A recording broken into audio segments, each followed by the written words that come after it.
Today we're going to talk a little bit about how to reverse spell work.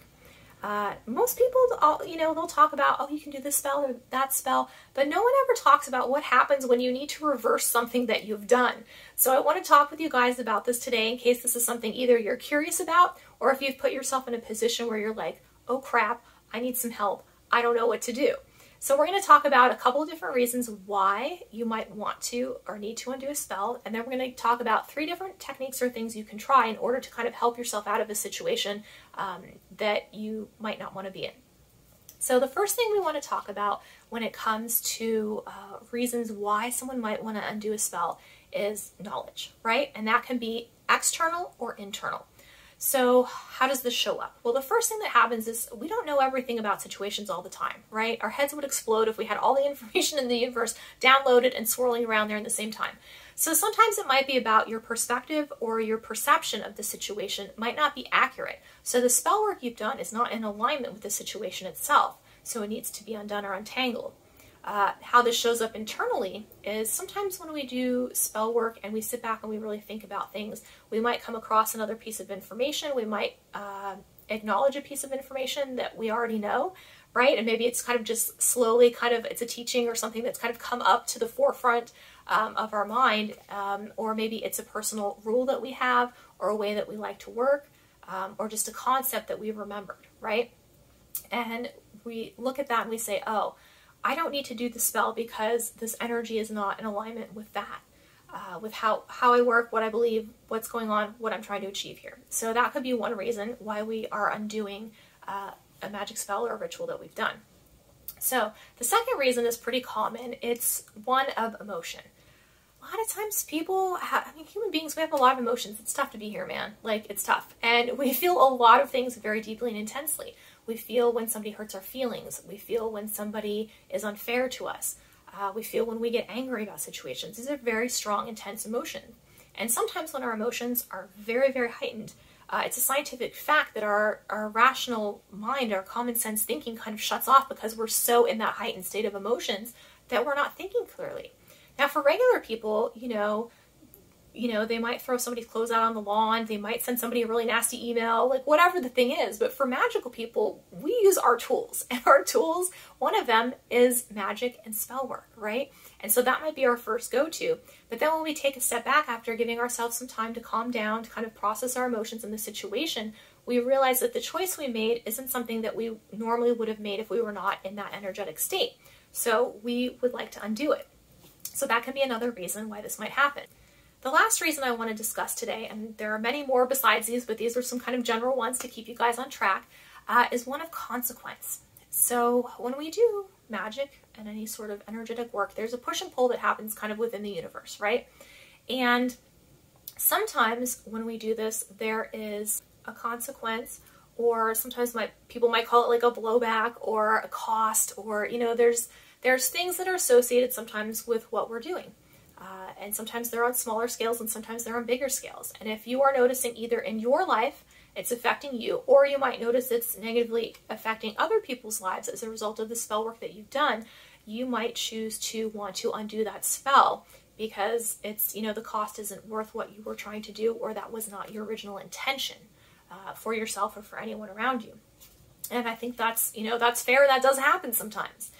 The other energy of consequence comes in when we are working with either energies or entities that might be a little bit much for us, right? Whether they are out of our skill level of working with, right?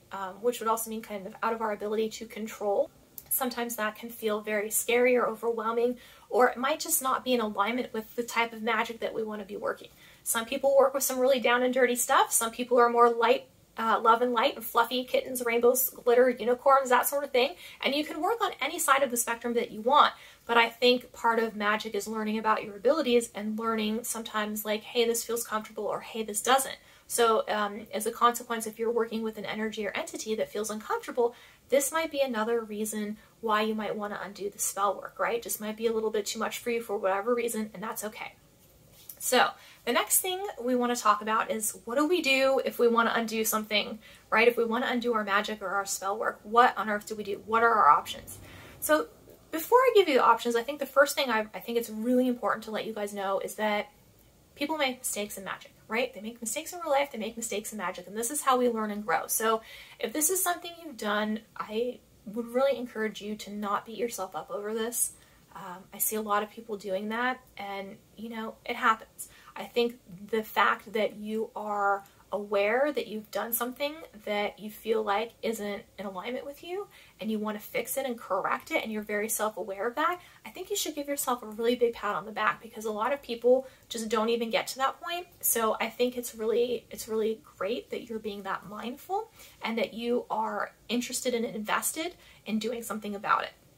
Now, what would you do about it if we could? So here's a couple of options. So the first thing I would suggest is to just straight up, flat out, literally reverse the spell that you've done, right? So if you want to go back through, and if there's a way that you can reverse it.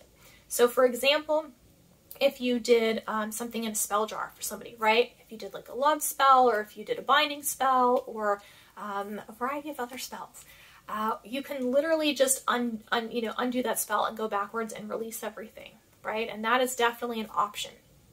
So if that is not possible with the type of spell work that you've done, or maybe it just sounds complicated or confusing and you would like another option, some people will burn a reversal candle as another option. If you want to know a little bit more about those, I have a video on here for you guys, so you can look that up. It should be under the magic and spells and witchy things section, so you can check that out if you're not sure how those work or what they are. The one thing I would say about that too is you know, it's very important to state your intention as you are charging that candle, so make sure you are very clear about that. Because the reversal candle, one of the things it will do is it will reverse that energy, but it also does send it back to the source, right? The original person. So there might be a little bit of uncomfortableness, a little bit of rumbling that kind of comes back to you. So make sure you have your, you know, you keep your space cleansed, you keep yourself cleansed, you keep your protection tools in space, so that, you know, it's almost like somebody's, you know, pitching you the ball. So when you catch it, right, make sure you're wearing a mitt and you're not doing it barefisted when you grab that energy and it comes back to you, right? So that is the second option. The last option that you can choose is a counterspell. So what does this mean? Well, it's basically you're doing the opposite energy of what you've already put out there, right? So if you're putting out like a binding, then you do like a release, right? If you're putting out a negative energy, you do a positive energy. So whatever that is to you. So one thing that might be really simple that you might try doing is if you've done a spell work against a particular person, you would want to maybe do like a sweetening the pot spell jar, right? So put some little, you know, put some honey in there to sweeten it. Make sure you know, cover that person with love and good intentions, and kind of the opposite energy of everything that you sent out to them in the first place. You can sprinkle some rose petals in there too for like love, emotional healing. You know, there's a lot of different things you can do, and you can craft your jar however you want. You just want to make sure that you do the opposite of the energy that you've sent out, and that should be enough to kind of reverse it and balance out the scales, because that's what you're doing. You've put, you know, you've put one thing in here and another thing in here, and instead of it being like this, they're balancing out the energy, right, to make it more neutral, which is what you're trying to do. So those are some explanations and some different suggestions that I would have for you. If this is an area that you find yourself coming across or you're having some issues. So if you have any questions, please let me know. Until next time, I hope you magic responsibly, and I hope that you guys have a beautiful day. Thank you so much for watching. I really love and appreciate you.